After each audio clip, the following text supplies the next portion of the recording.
Ok, il y a 2 jours, c'était les Survivor Series, et il y a 3 choses importantes qui se sont passées dont j'ai envie de parler. Le retour magistral de Liv Morgan, que j'ai adoré, l'arrivée d'un homme masqué dans les Wargames, qui m'a intrigué, et la fin entre Cody Rhodes et Roman Reigns, qui m'a hypé. Et aujourd'hui, on commence avec l'homme masqué.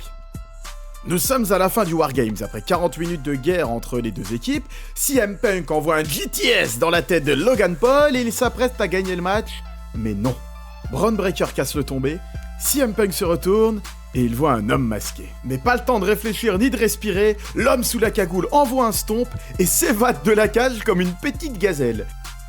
Juste le temps nécessaire à Bron Breakker pour remettre ses bretelles avant de les enlever et de détruire CM Punk. 1, 2, 3, victoire de l'équipe Heel sur l'équipe Face avec un tombé de Bron Breakker sur le champion du monde poids lourd. La guerre est terminée. Mais qui peut bien être cet homme sous la cagoule? Bon, en stream, pour rigoler, j'ai tout de suite dit mais c'est Solo Sikoa, puisqu'on a l'habitude de le voir intervenir sous hoodie capuche. C'est évidemment pas Solo Sikoa. Ceux qui m'ont pris au sérieux, les amis, s'il vous plaît, concentrez-vous. Ensuite, il porte un stomp, magnifiquement d'ailleurs, donc on peut se dire, c'est peut-être Seth Rollins.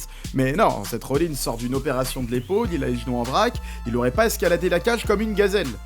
Et en plus, Seth Rollins, même s'il déteste CM Punk, il vient de se faire trahir par The Vision, pourquoi leur donner la victoire? Idem, j'ai vu le nom d'LA Knight revenir, mais LA Knight n'escaladerait pas la cage comme une gazelle comme ça. Et même s'il pourrait porter le stomp à la perfection, puisqu'il a fait les captures de mouvement pour les jeux Touquet pendant des années, donc il a l'habitude d'imiter les mouvements des autres, je le vois pas escalader une cage aussi habilement, même si ça aurait pu être cohérent qu'il attaque CM Punk puisqu'il veut le titre.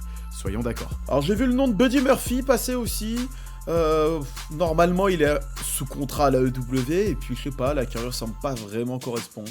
Mais pour finir, le nom qui m'est revenu aussi tout de suite en stream et qui effectivement fait sens, Austin Theory. On sait qu'il aurait dû rejoindre The Vision à la base avant la blessure de Rollins. Il est capable d'effectuer un stomp avec athlétisme puisqu'il est athlétique, comme il est capable d'escalader une cage comme une petite gazelle. Et merci internet, les carrures semblent correspondre et notamment au niveau des fesses. Enfin bref, dites-moi en commentaire qui vous pensez être la personne sous la cagoule. Et d'après ce que j'ai cru comprendre, on aura la réponse dès ce soir à Raw.